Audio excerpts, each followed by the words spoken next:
Ladies and gentlemen, boys and girls, friends and family, and everybody else, such a great pleasure to be with you today on the 6th episode of Season 4 of Real Talk with Billy and Cory, live from the Monster Center Studio sound booth in Blacksburg, Virginia. Hello, everybody. Thank you so much for joining us. I'm Hot Take Billy Parvatam on hand, joined by my podcast partner, Uncle Cornelius Michael. Some people call him Cory Van Dyke. Cory, it's great to be back with you for number 6 this season. Yeah, great to be back, and it's a big one today in Blacksburg as our Hokies take on UVA in basketball. We'll be sure to talk about that along with several other topics today. And basically, that's going to be an L to summarize it for you. But we also, I think it's the 4th or 5th straight week, have a special guest. And, we call ourselves the official Chi Alpha podcast because we are both involved in Chi Alpha. But this is the first time, at least this season, that we've had a member of Chi Alpha join us for our special guest. So it's my pleasure to now introduce our special guest for today.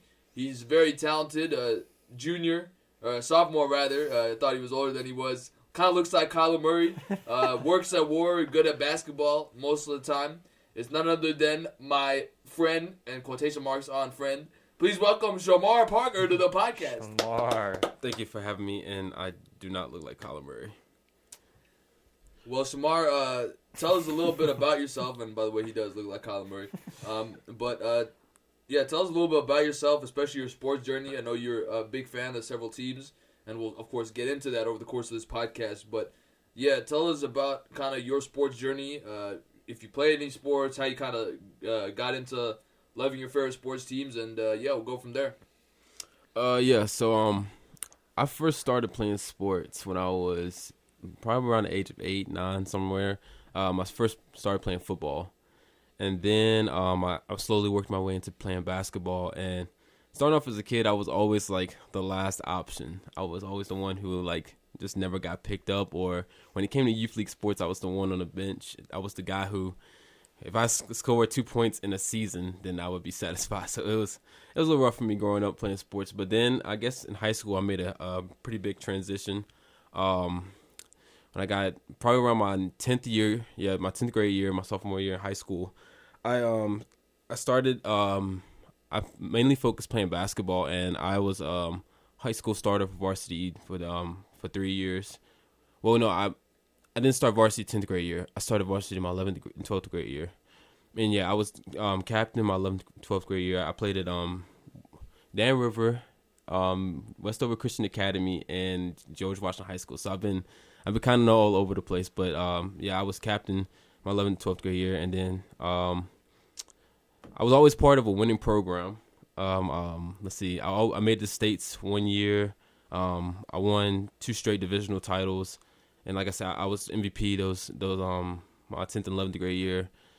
And I've always been involved in sports. Mostly basketball is my main sport that I love, and I guess how I first really what prompted me to get started playing sports was I first seen my cousins who were older than me. They were first playing football, and I was like, dang, I want to do that. And so I just took after them.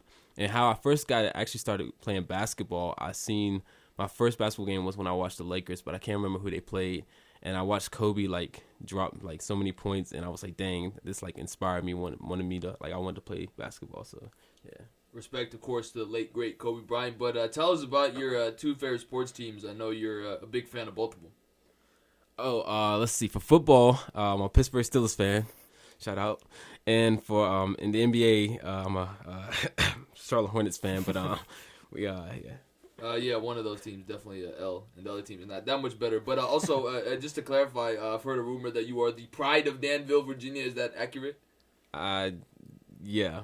That was very reassuring. And Cory, I know you're as a Cowboys fan, you can relate to Shamar because both of you are fans of historic franchises that haven't done much recently. Although the Steelers have won a Super Bowl in the recent decade. Yeah, I mean, Shamar has 2 Super Bowls in his lifetime. I have none, despite the Cowboys winning 5 Super Bowls in the history of their program. But, like I said, 2020 is the year. Or 2021, excuse me. I guess the football season goes into the next year. He's got to sign Dak, and Cowboys will be right back there.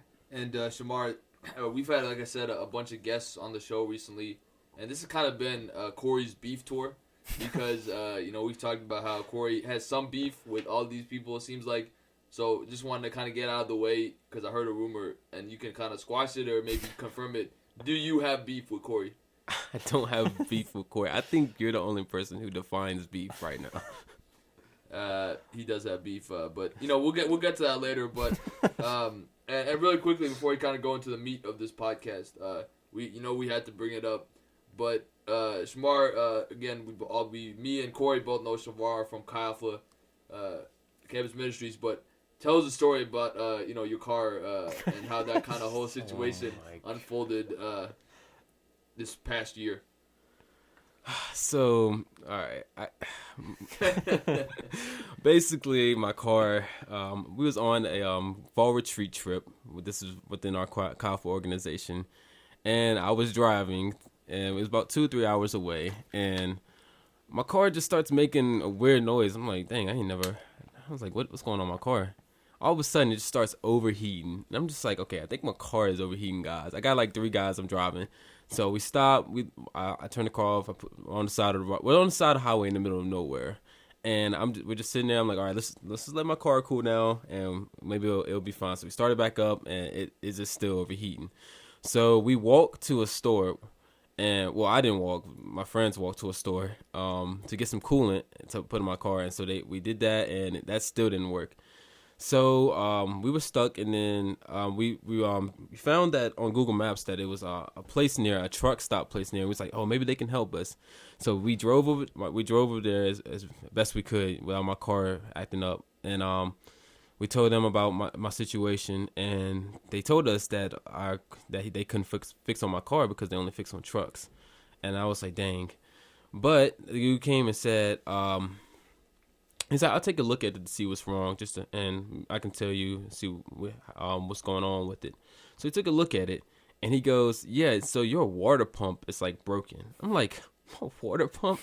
I don't even know what that is, to be honest with you. I don't know nothing about cars. And he was like, basically, you just need to, like, get the belt replaced, and then we got to take the water pump out and put it back in, and da-da-da-da. And so I'm just like, all right, well, I had no idea what I was going to do. We're stuck in the middle of nowhere. We're, like, 2 hours away from where we're supposed to be, and I just didn't know what to do. But the guy calls his he has like a I guess he owns a shop, and he has a mechanic or something like that on hand. And he asked him if he could work on Saturday for me and fix my take a look at my car and fix it for me. And he says yeah. So praise be that guy took his Saturday. Didn't have to do that for me. He went and fixed on my car and got it fixed, replaced the water pump, and I came back and was able to drive it the next Sunday. So it was just a blessing that guy took his time out just to help me, because I didn't know how my car was going to get fixed with it being in the middle of nowhere, and I thought I was going to have to tow it. So shout out to that guy. And of course, it's a great story. Cory, I can't remember. I guess you've kind of heard versions of the story, or maybe you've heard the whole story, but now that you've for once heard the whole story, what's kind of your thoughts? It definitely is a heck of a story. Yeah, and he didn't mention, too, that you were one of those friends, abandoned on the side of the road there. And I just remember kind of thinking, because, we all arrived there, 6, 7 o'clock, and I think the service started at 8. I'm like, man, where are these guys at? And check, the group me and hear this big fiasco going down. And then luckily, our friend Aldwin, shout out to him, he was running behind and was able to pick y'all up and be the savior, too, from what I recall. But yeah, it's kind of become the running joke now, is joking about Shamar's car, whether he likes it or not. That'll always be the joke between our group. And, he gets a chance to redeem himself later on in a few weeks when we're going to, all 3 of us are actually going to Tennessee for a missions trip, and he's driving there. So we'll see if the redemption story comes true. We'll have to report back to everyone about that.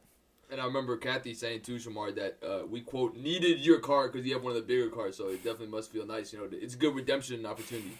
And my car will be in tip-top shape this time. I promise that nothing like my water belt being broken will happen.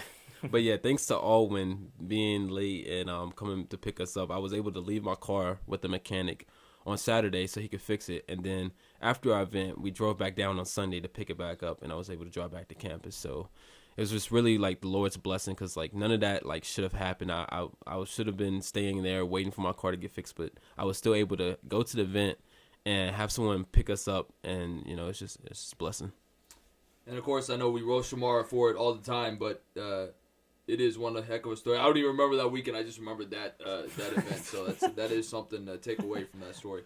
But let's move on now, guys, to the meat of our podcast, talking about the NFL. Shamar, like you mentioned, is a big Steelers fan. And Cory, I know last week we talked about the proposed MLB playoff changes that the Major League Baseball would like to bring in. Well, it's also the case with the NFL because they're looking at their next CBA. I wouldn't say it's a dramatic change from what they currently have, but essentially the current CBA proposal that's on the table is that there would be a 17-game regular season, so one up from 16 games right now. They would take out a preseason game, so cut that down from 4 to 3, and then also they would add another team into the playoff picture to make it 7 teams that make the playoffs. Right now it's 6 teams, and the top 2 teams with the best record get a bye, but in this new proposal, you would only have the team with the best record get the bye, and everyone else, of course, would not have a bye.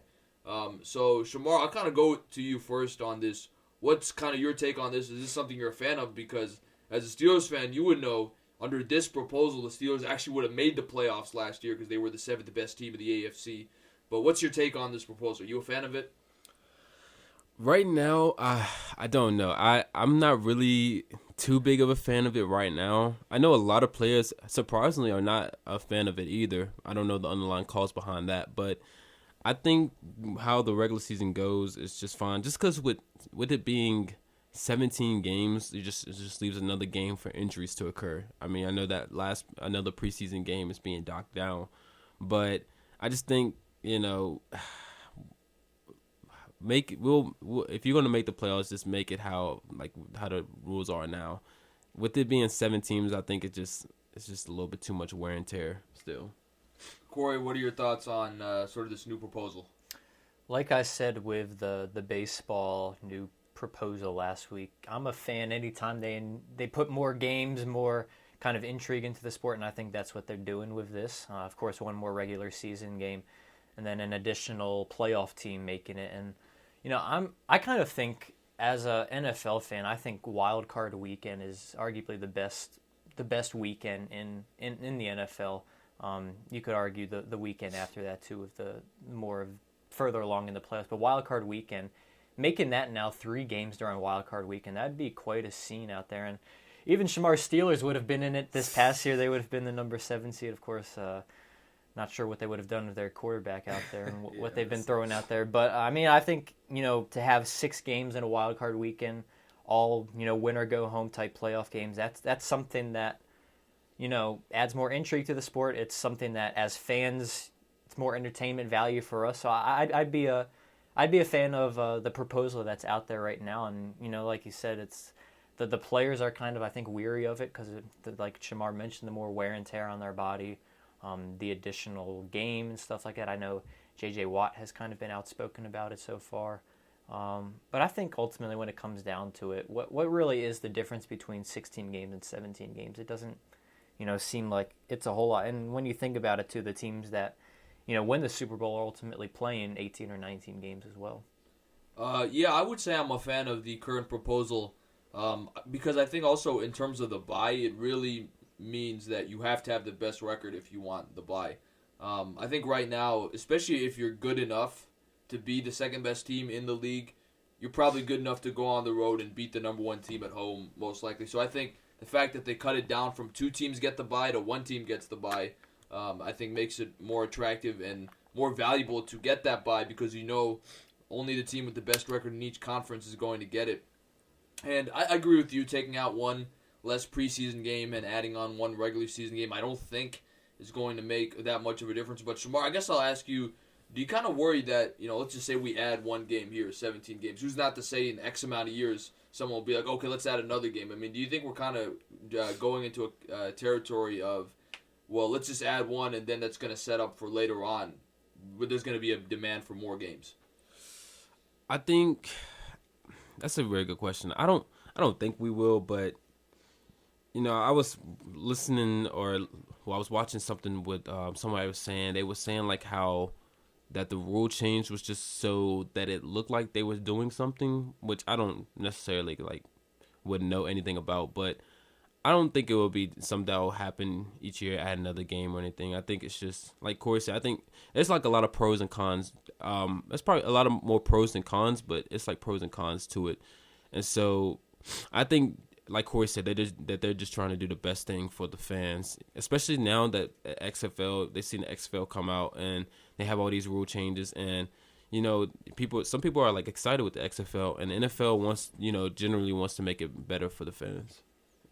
Cory, you look at, of course, the current playoff picture. I think we talked about this last week with the baseball proposal where, some of those teams that will make the playoffs in that proposal probably weren't good enough to make the playoffs. We just talked about how Shamar's team, the Steelers, without Ben Roethlisberger, they would have made the playoffs under this current proposal.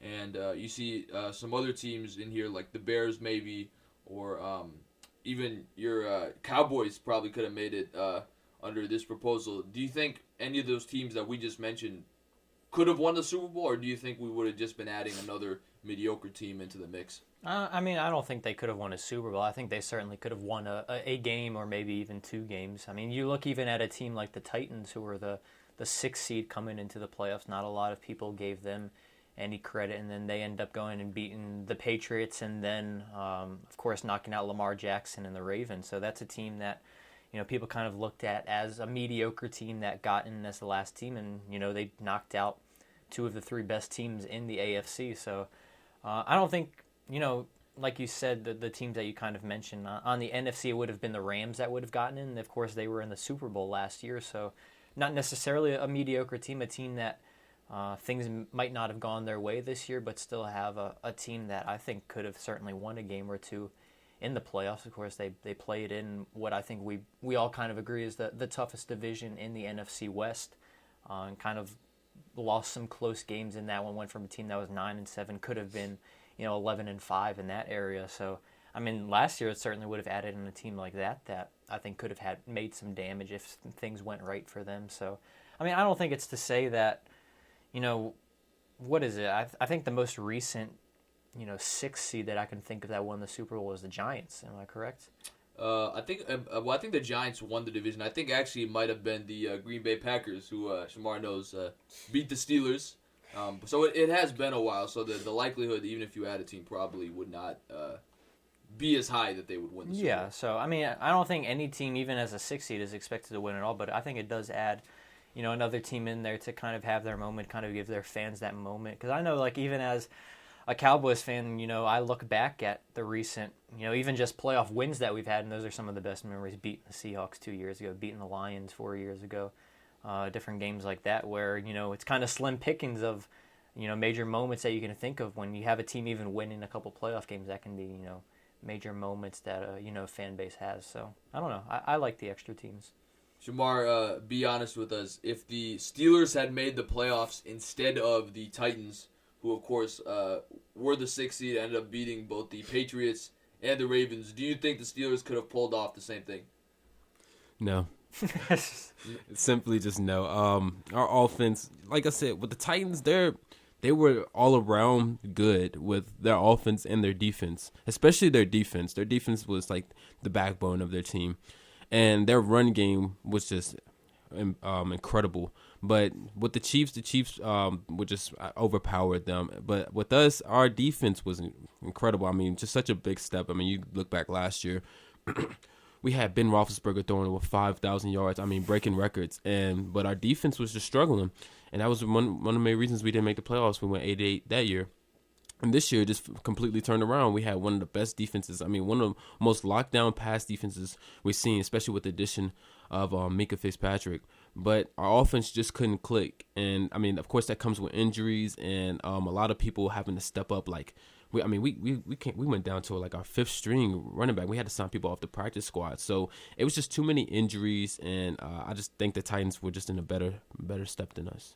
And kind of transitioning to our next topic, looking at big picture, because I did want to focus on the Steelers, because I don't think, Cory, you might double-check me on this. I can't remember us having a Steelers fan. I know we've had a couple of Jets fans, and Jake Lyman, who's a Titans fan. Ben Anderson. Ben Anderson, I guess, is a Steelers fan, although I would say now he's probably... well, I guess he left the Vikings. He can go back to being a Steelers fan. Congrats to Ben Anderson, by the way. Got a job with the Miami Hurricanes. But Shamar, you look at the Steelers' big picture. You got Ben Roethlisberger. I guess he's coming back. He always kind of seems like Brett Favre, where he's like, maybe I want to play, maybe I don't.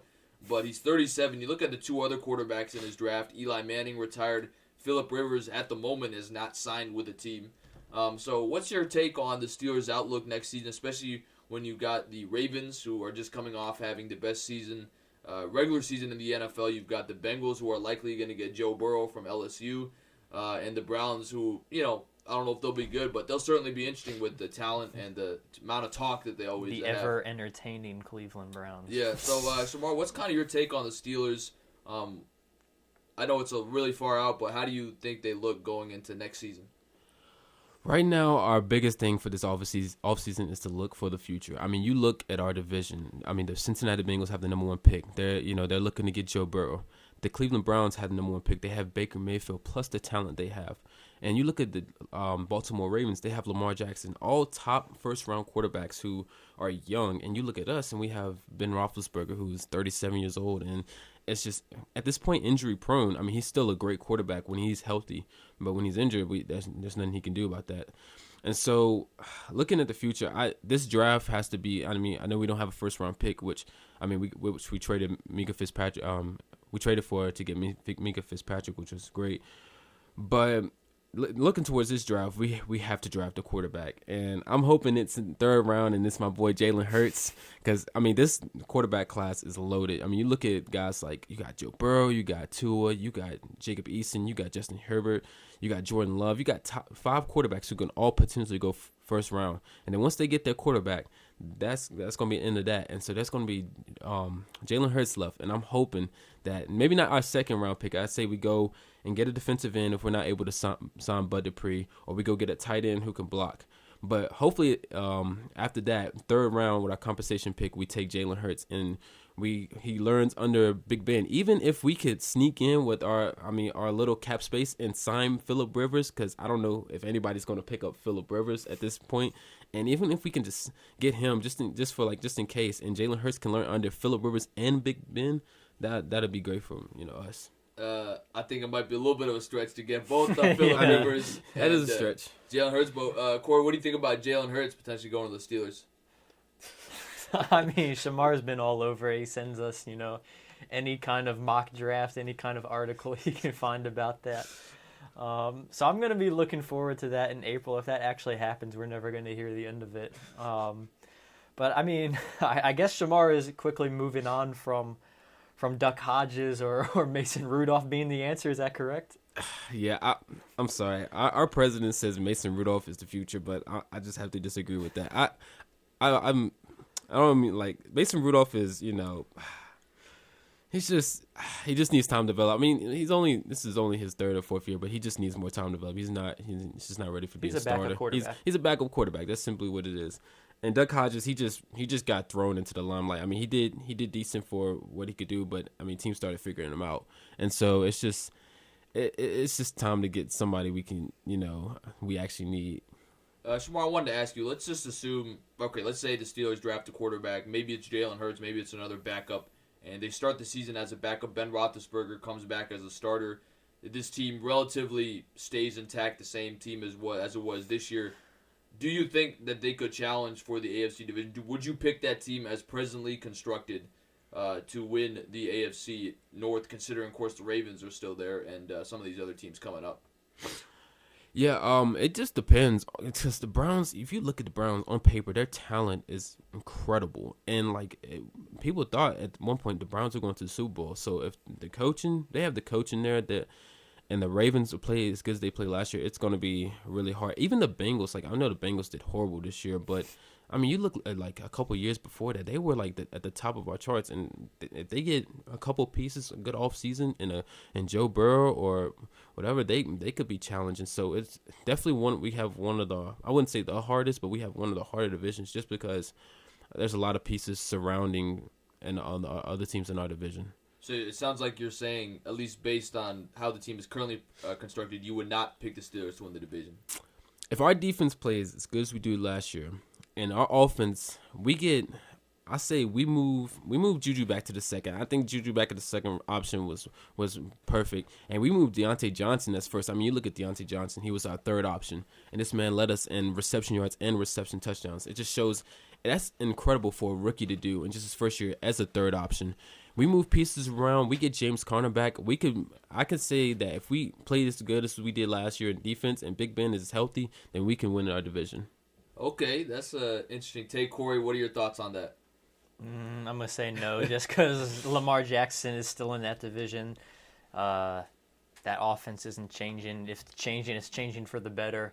I still think they're going to be the class of the NFC AFC North, and I think even the class of the AFC. I think they're going to. I think we even talked about it. Our two early predictions for Super Bowl next year, and I said that the Ravens. So with that, I guess I have to, go ahead and take Lamar Jackson over, the Steelers or the Browns or I guess even the Bengals. I might surprise you and you for the matter, Shamar, but I'm going to say it's not as. I think the Steelers could win the division next year. Here's why. I love Lamar Jackson. I love how the Ravens construct their offense, but I'm not sure that year 2 is going to hold up for Baltimore. And Shamar, you can kind of jump in here. Mainly because you look at the Rams, for example, last year. They're a high-flying offense. Great young coach, Sean McVay. What happened this year? They kind of fell back to earth. Still could have made the playoffs, I guess, if they had won a couple more games. But you look at the Ravens, and now I think Ravens are a little different because you have John Harbaugh, who is a Super Bowl champion, as opposed to Sean McVay, who is not as proven. But I just wonder, will offenses and rather other teams figure out Lamar Jackson because he is a primarily running quarterback? Yeah, I don't know that you can still say he's a guy who you can just lead down the field with a pass and get a touchdown. Again, you look at the Browns. I mean, I think the fact people were like, oh, they're going to the Super Bowl. I think that was more talk than anything. I mean, once they actually played the games on the field, you could see this team is a circus. They're not going to make the Super Bowl. And then the Bengals, even if they get Joe Burrow, I mean, he's in his rookie season. It's hard to expect.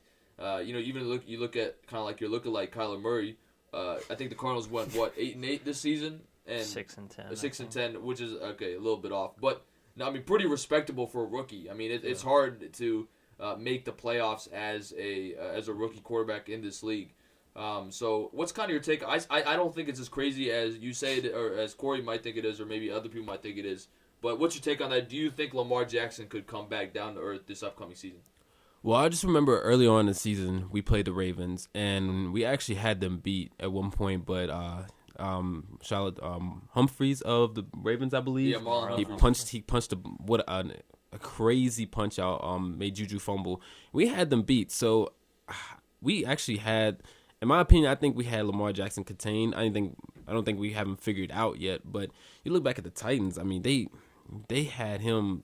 They had him in his head, and I think that's where it just starts at. You get him in his head, and that changes the game. I mean, when Lamar Jackson is hot, he's hot. He's just like a shooter, like James Harden. He starts making a couple threes, he's hot, and he keeps going. Lamar Jackson, he keeps throwing touchdowns and running. He's hot, and he's going to keep going. But the Titans found a way to frustrate him, and when he got frustrated, he started making mistakes. He started overthrowing receivers, throwing interceptions, and not being the Lamar Jackson that we've seen in the regular season. Corey, do you worry at all that Lamar Jackson, I guess it would be technically his third year in the league, so maybe not a sophomore slump, but you get the point. Do you worry about maybe him and the Ravens coming back down to earth? I don't think so, because I think his passing game is only going to get better, and that's the one area where people are still a little wary of him, is that he's kind of an inconsistent passer. He's been up and down, and he had a down game, obviously, against the Titans, but I mean, no team has showed that they've figured out how to stop the run against the Ravens yet. The only reason they kind of had to go away from it in that game against the Titans because they were down 14-0 so quickly, and Lamar had an off passing game. So I think that's obviously the formula against them. But if the Ravens, if they ever get ahead in the game, it's playing into right where Harbaugh wants to have the team, and I think that's going to be kind of the formula moving forward. And especially if he becomes this pocket passer that can stay in the pocket and make plays with his feet when he has to get out of the pocket some and look down the field instead of making that run for 5 or 10 yards, then that's going to be an even dangerous aspect added to his game that I think will make him even more dangerous than he already is. Yeah, so I think we all agree that Ravens are probably the favorite to win the division, but I think me and Shamar probably agree. Well, not so fast. I think the Steelers could maybe get things around if they turn things around. Also, I want to give a shout out to Mike Tomlin, Shamar, who he probably had a really good coaching year. I mean, I know the record's 8-8, but considering that they even got to 500, pretty impressive given all the injuries they had. Yeah, it was. I mean, you talk about injuries. Just like look at we went from James Conner to we had to sign guys with our practice squad to start, and just even how those practice squad guys even stepped up. Shout out to Trey Edmonds, a Virginia Tech alumni. Even he stepped up. I mean, he rushed for 70 yards and 14 carries. You just look at how Tomlin was able to how he was able to make each player just look good, and just to get us at 8-8 with what we had, just so many injuries, it was just incredible. I mean, in my opinion, it's probably just this is biased, but he was coach of the year in my eyes because I think we started off 1-3, 1-4, something like that, yeah. And we ended up winning 5 straight games or something like that, but we finished 8-8. But I mean, we lost to good teams, so I mean, I'm not mad at it at all. Yeah. I wanted to talk about a guy that, Corey, I feel like we haven't talked about as much on this podcast, and Shamar, you brought up. Phillip Rivers. He's a guy who, of course, was in that same draft class as Big Ben and Eli Manning. The only difference is he has no rings to show for his career, and both Big Ben and Eli have 2 rings. Although Eli's rings, I don't want to get into Eli Manning right now. But Corey, as you look at Phillip Rivers, do you think he is still a starting quarterback in this league? And is there a team out there that you would say that would be a good fit for Phillip Rivers? He can go there. Start and then maybe give him a shot to, if not win the Super Bowl, at least make some noise in the playoffs. I mean, I think he can still be a starting quarterback in the league. He's certainly better than the starting quarterback that some teams currently have in place. But I mean, I think he's certainly on his last legs, where he's maybe 1, maybe 2 more years left out there, because the game is so much moving towards those guys that can make a play outside of the pocket, that can make a throw on the run, and Phillip Rivers just ain't that guy. He's going to stay in the pocket, take big hits, sort of even like Ben Roethlisberger. But even Ben Roethlisberger is a bigger dude, a guy that can, shed some tackles in the pocket. Where Phillip Rivers, he's not mobile. He's not, the type of guy, like I said, that makes any plays out of the pocket where the game is really kind of progressing. I mean, you even look at, the two teams that were in the Super Bowl. Jimmy G, he's not a guy that's necessarily going to run, but he'll make a throw on the run. He'll make a throw outside of the pocket. And Mahomes certainly showed that ability in the playoffs, where I think his 3 best rushing games were all his playoff games. So, I mean, the NFL is clearly moving that way. So, the certain kind of drop back passer, only do that, is kind of becoming extinct, and that's really what Phillip Rivers is. So I don't know if there's, like I said, maybe 1 more year left where, you plug him into a team that might be trying to bring up a future with someone else, and you plug him in and see what he can do for a year and go from there, I think. Shamar, what do you think about this hot take? I'm going to say the best fit for Phillip Rivers. First of all, I do think he can still start in the league at least 1 or 2 more years given his talent. And I believe he is younger than Tom Brady. So if we're talking about Tom Brady going to a team that can make an impact, I certainly think Phillip Rivers can. I'm going to say the Indianapolis Colts are a team that could work for Phillip Rivers. You think about it, I mean, this team had so much things happen to them that were unlucky. Andrew Luck retires, and they still went 7-9. I mean, we talk about the Steelers going 8-8. Who would have thought the Colts would have gone 7-9 with Jacoby Brissett and whoever they had? So a great job by Frank Reich. I think Phillip Rivers can go in there. And, I mean, again, you look at the AFC South, you've got the Titans. We'll see if they're a one-hit wonder. We'll see if they stick with Tannehill, maybe go out for someone like Tom Brady. And honestly, Phillip Rivers could be a guy you look at in Tennessee, too. Look at the Houston Texans, I think with Bill O'Brien there, they've got the talent, but he's kind of like, I mean, I would say he's kind of a worse version of Andy Reid, but at least Andy Reid had the resume. He had the accolades to be considered the best coach in the NFL without a ring. I'm not sure Bill O'Brien is on that level, and, he's going to mess up come playoff time. And then you've got the Jaguars as well, 6-10, but you never know, especially with Gardner Minshew, what kind of their game plan is. So what do you think about that? Do you think Phillip Rivers would be a good fit on the Colts, or do you think there's another team out there that might be more enticing for him? Yeah, I'm going to say the Colts. I mean, I was thinking the Colts the whole time. I just feel like that's the system he best fits. Even somewhere like maybe Jacksonville. maybe, I don't know, but I'm pretty sure like it's leaning towards the Colts more.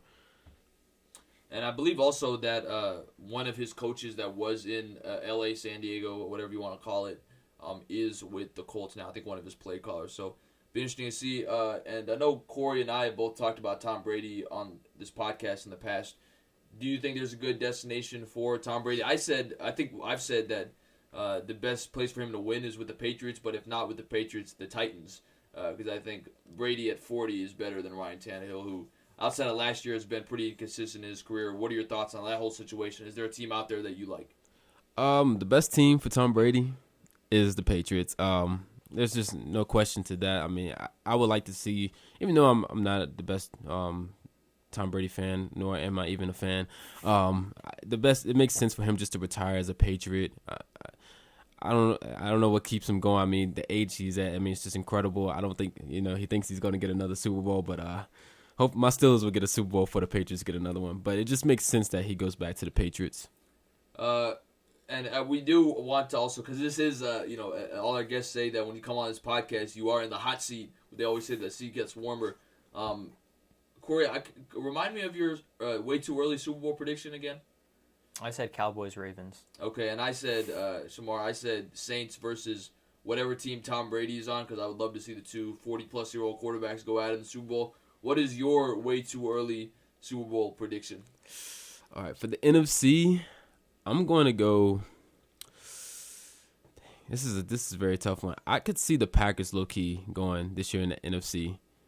And for my AFC, I'm hoping my Steelers go back. We need redemption against the Packers, but for the AFC, I honestly think it's just going to be Chiefs-Packers again. I think Mahomes he's just only gotten started, and hopefully just my Steelers just make a good playoff run this time around. But I think it's just going to be Chiefs-Packers. So you still, because we've talked about how no NFL champion has repeated in like 14, 15 years. You trust the Chiefs over the rest of the field in the AFC to make it back to the Super Bowl?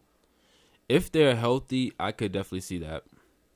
All right, so that'll be interesting to see. Really quickly before we move from the NFL, Corey, I know has been excited to hear about this, but can you tell us your reaction when Tim Tebow threw that 80-yard touchdown pass to Demaryius Thomas against the number 1 ranked Steelers defense back in 2011? This is when the Steelers were just coming off a Super Bowl loss to the Packers and looked like they had a decent shot to make it to the Super Bowl again, and then Tim Tebow, really his only highlight in the NFL. What was your thoughts on that whole situation?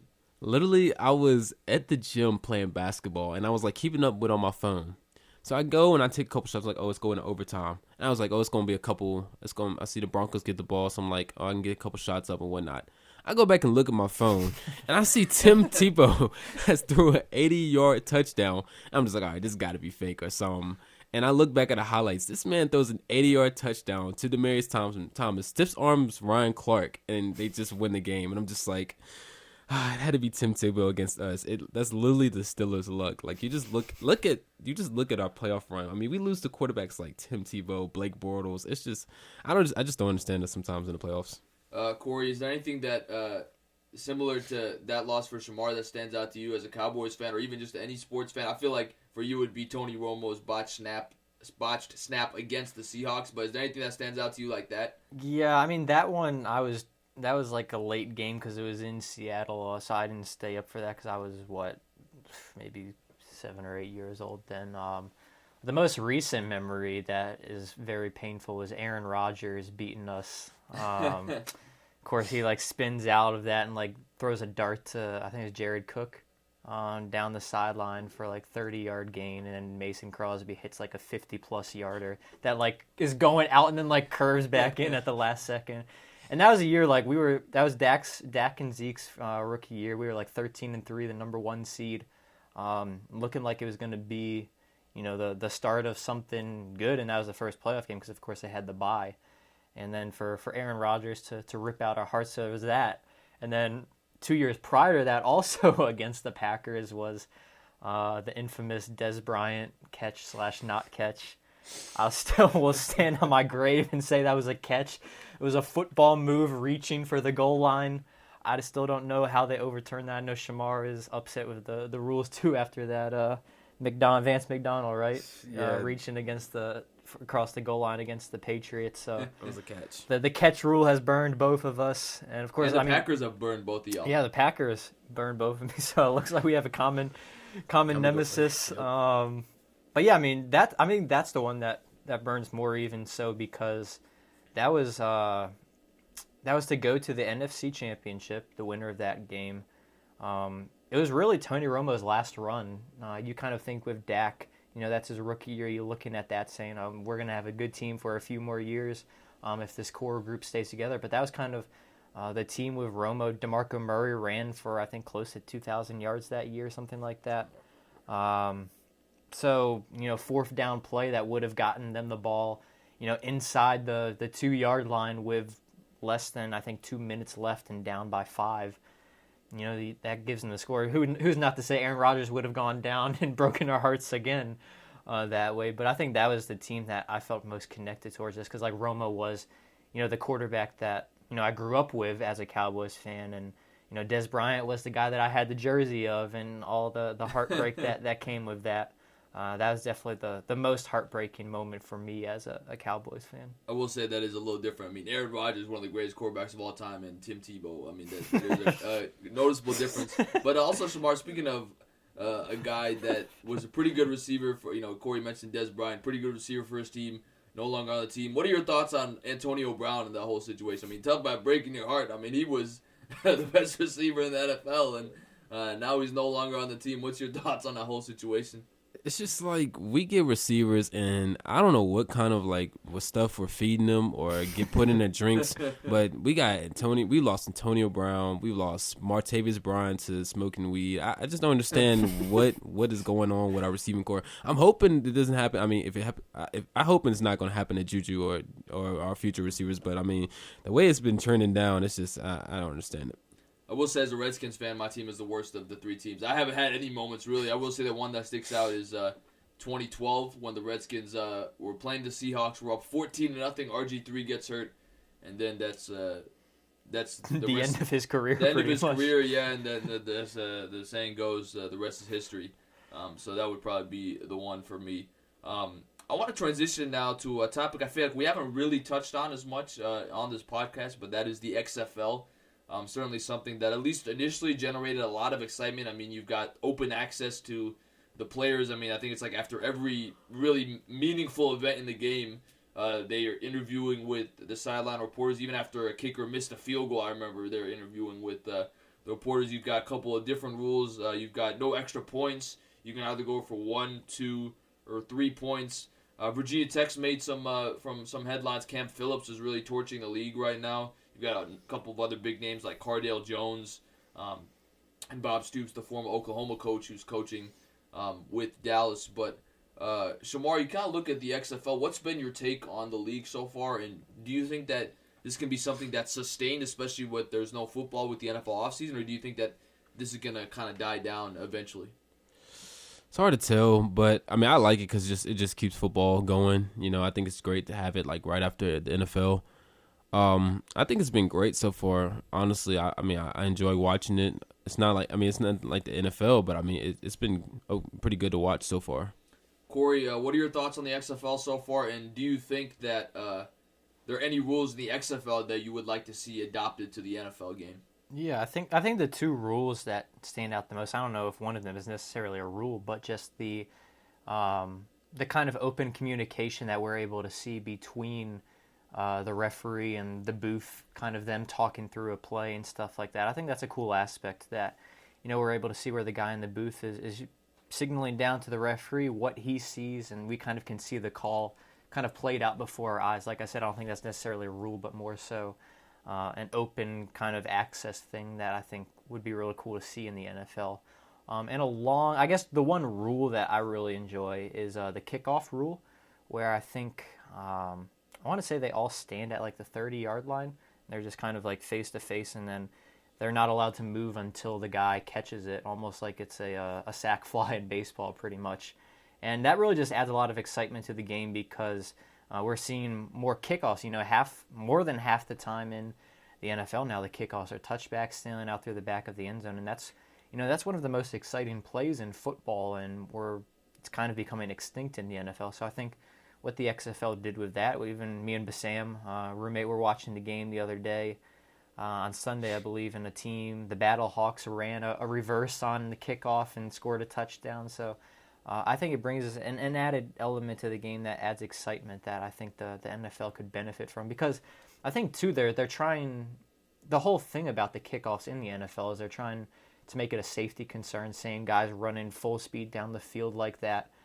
It can create, all kinds of head injuries. But this kind of takes that away, too, because the only guy that's getting a running start is the kick returner. So the other guys around there just literally have to stay in their gaps and make a tackle pretty much, or get shed a block and make a tackle. So it's kind of taken away that safety concern that the NFL has had in NFL kickoffs while still having that exciting play. I like that rule for sure. I also like the different point conversions. I think that's a lot more, especially, and to give the NFL credit, they did move it back to the 35-yard line or whatever it is, maybe 20-yard line, whatever it is. But if you guys remember, for a long time, it was an extra point at the 2-yard line. It was pretty automatic. So I kind of like the fact that you can go for 1, 2, and 3, kind of like flag football here in Reels. You guys both know you've played. Where you can go for 1 point or 2 point or 3 points. Kind of adds a little more excitement to the game. Because right now it kind of seems like, you score a touchdown, extra points automatic, where in the XFL, no, you got to score the touchdown, but then, you really have to come up with a good play to either get 1 or 2 or 3 points. So I think that's a good rule. Shamar, I kind of wanted to mention, your favorite guy, Tim Tebow again. I know there's been talk about, because he's been playing minor league baseball for the last couple of seasons. Do you think he should go to the XFL? Yeah, I guess I don't have no idea if he's been working on football or not. I guess whatever his heart desires, but I don't know. Another name to throw out there too that I've kind of heard is Johnny Manziel. What do you guys think about that? I would like both of those names. I think, again, big names. You talk about wanting to kind of delay or even erase any sort of down period that might come on. I think, Shamar, you look at guys like Manziel and Tebow, if you can get those guys to come, I think it would generate some revenue and interest for the XFL. Yeah, I definitely think that it would be interesting to see Johnny Manziel play again. So I would watch it. Shout out to Cardale Jones, by the way, lost his first start as ever, it seems like, because he hadn't lost since high school. He never lost at Ohio State, and then lost finally with the DC Defenders. Also thought, guys, it was kind of funny that because one other thing with this open access is you can hear the coaches' play calls. And Jim Zorn, head coach of Seattle, shout out to him. He's a former Redskin coach.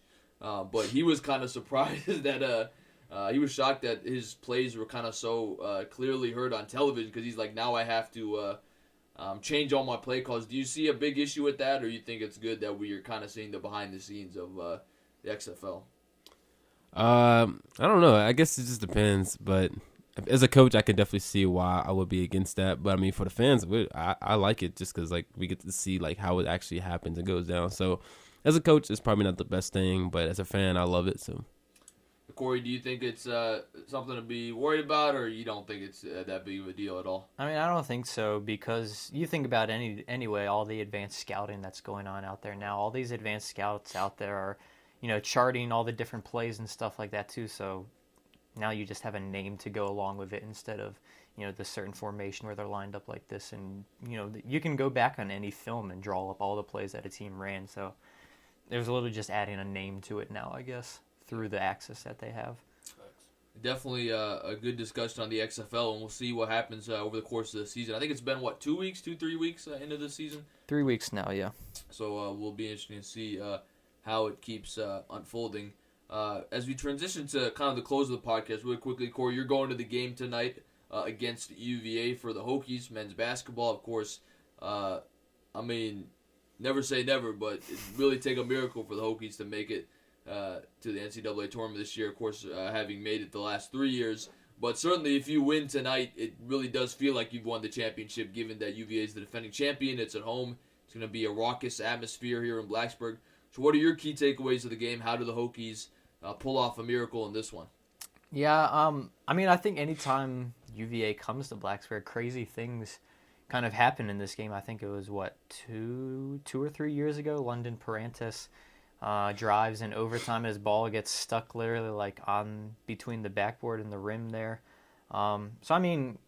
and that was an upset that the Hokies pulled off. They were unranked. UVA was 12th ranked.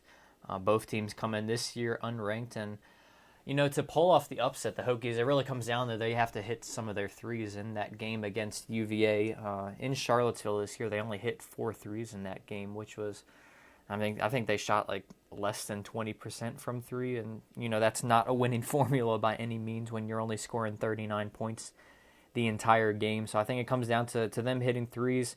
You kind of need, I think, one guy to have a breakout game other than Nolly, whether that's Jalen Cone hits 4 or 5 threes, or whether that's Tyrese Radford getting to the rack and really putting up the numbers that he's putting up recently. It'll take a guy like that. Are we giving predictions as well? Yeah, go ahead. Moneymaker. I think it stays close, but I think UVA has really kind of found themselves lately. I think their shooting guard, what's his Thomas? I don't know how you pronounce his last name. Woldetensai or something like that.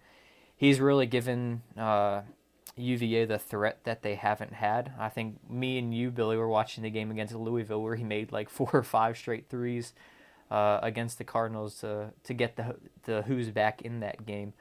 So I think his threat gives UVA kind of an option they didn't have before, and I think the Hokies keep it close but lose a close one. I'll say 61-58 UVA. Shamar, do you have a prediction?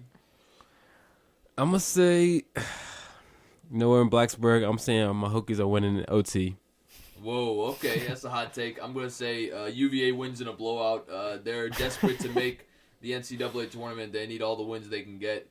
UVA, I'm sorry, folks. You never know. Crazier things have happened, like Cory has mentioned. And I definitely think better UVA teams have come through Blacksburg, but I also think we've had better Virginia Tech teams. So I think just the offset of talent, offset of coaching. Tony Bennett's a national champion. I think that the Who's get it done tonight in Blacksburg. But it would be nice to beat UVA, considering they beat us at football. Cory will remember that his last game as a student in the regular season, broke the streak his senior year. But nonetheless, I'm going UVA in a blowout. Cory is picking UVA in a close one, and Shamar with the hot take in the hot seat, going with the Hokies in overtime. So crazier things have happened, but we will see with that. To close out the podcast, Shamar, what we do with our special guests is we have sort of a rapid fire round, because this is when the seat really becomes hot, because you got to kind of think on your feet. But I'm going to ask you a couple questions about college, about life, whatever it may be. Are you ready to kind of rapid firely answer these questions? I'm down. So what is your favorite part about Blacksburg? The people. What is your favorite dining hall? Turner's. What do you like to get in Turner? Qdoba. What's your favorite? If you could pick one athlete you could pay money to see, who would it be? Currently playing. LeBron James. Have you ever been to a Steelers game? No. But if you could pick a Steelers game, let's go regular season opponent. Who would you want to see him play? Definitely the Steelers, Ravens, or Steelers, Patriots. Okay, and then favorite place for a date night, because I know you a little you are taken. Sorry for the ladies who might be listening to this podcast. Favorite place? It's a hot take. I have no. You gotta pick a good answer, because some people might be listening later. So I would say take an ice skate, man. Ice skating works. It's a fun time. Cory, do you have any advice on that for some of the guys who might need to take notes? Not talking about anybody here, but what's a good date night spot or activity? Not ice skating for me, because that was painful for me when I did that. I don't know. I think even just a nice little walk around the Hahn Horticulture Garden. That's a nice little area back there. So if we have any tech listeners listening, that's a nice little spot. Okay, I see Mr. Romantic over here. But Shamar, what would you say? Where would you like to see yourself in 5 years? Helping people, doing what I love. All right, sounds good. And do you think? I know you say you don't look like Kyler Murray. I think you do. We've had some other people say you kind of look like a light-skinned Jamie Foxx. But do you think there is a celebrity or famous person out there that you could say, okay, there is a resemblance? Shamar Moore. Shamar Moore. I will say though, did you there's a video of Joe Biden meeting a little kid named Shamar. Can you confirm that that guy is not you? It was an extensive video. I think it was like a week ago, and the caption said, I sent it to you, Joe Biden meets Shamar. Can you confirm that was not you? The kid's literally like 2 years old. I'm literally 19. That was not me. Unless that's 17 years ago and Joe Biden looks the same as he does right now, that is not me. Oh, and can you I know we didn't have a chance to talk about it before, but can you briefly explain your family connection to the NFL now? Because you have history making in the NFL. Oh, yeah. So, basically, the first African-American full-time coach just got hired recently on the Washington Redskins. Her name was Jennifer King. You thought about it for a second. You didn't even know your own No. first name. No, I do. I did have to think about it, but I knew it was King, but I couldn't think of her first name. But it's Jennifer King, and so basically on my mom's side, my mom is related to Lees and Stamps, and so she is her mother was a Stamp, but her mother's maiden name is Aquino. So she's she's cousin on my side. On my mom's side, so yeah, I don't really know the whole family tree behind it, but yeah. Clearly a close relative of Shamar's. Not a close relative. That was sarcastic. But Corey, you got any questions to ask Shamar? I just thought of another funny moment when you were talking about intramurals, and the very first game of the season, Shamar gets a pick 6 on the last play of the game and does a front flip into the end zone. I'd never seen a ref throw a flag up higher than that for, I guess, the celebration. Just what were you thinking on that play and that celebration right there, Shamar? You know, I'm always the one to go out in style, and you know, it was in the game. It was a practice game for one thing, and I was like, I ain't got to pick all game, and finally my opportunity came. I got a pick 6, and I was like, dang.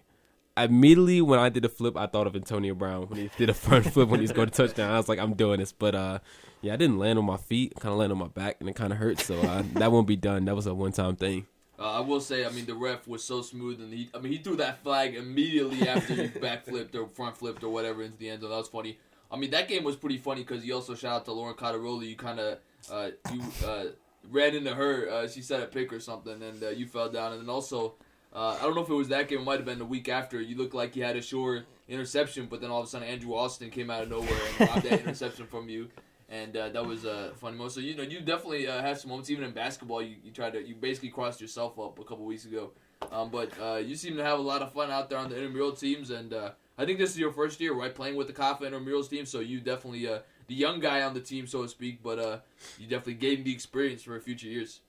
Yeah, it's a good time, you know, just going out there, especially just like being I didn't do intramurals last semester or last year, but this year it's just been great, especially just the close friendships I've been able to develop through them, and it's been great. And, you know, you seem to really bounce back from sort of your lower moments. So you had the lower moments, so that definitely has to build your confidence, right? You know, the lower moments will make us great because we learn from them. So I take them with a grain of salt. I look at them, and I turn them upside down. He's had a few more than some of the other people. But, Corey, that's just about a wrap on episode 6 of season 4, another good podcast. Yeah, for sure. And like I said, I'll be at the game tonight, so we'll see, like we kind of talked about, which one of our predictions will be most close. Because I really don't see any other options. There's no way the Hokies blow out UVA, so I think one of our 3 predictions will be right. We'll see which one will happen. And, you know, we'll maybe even check out some more XFL this weekend to see what my DC Defenders, a team I've kind of adopted, can do. I am also a DC Defenders fan. Shamar, who's your team? Houston Roughnecks. Shout out to PJ Washington. And I believe Cam Phillips too is on Houston Roughnecks. Yep. So we will see what happens with that. But Shamar, thank you again for joining the podcast. No problem. Thank you for having me. For our special guest Shamar Parker and my podcast partner Uncle Cornelius, Cory Van Dyke, I'm Hot Take Billy Parvatam on hand. Thank you so much, folks, for joining us once again on episode 6 of season 4 of Real Talk with Billy and Cory. We say so long to you for just a while. Have a great week, everybody. We'll see you next time. Love you 3000.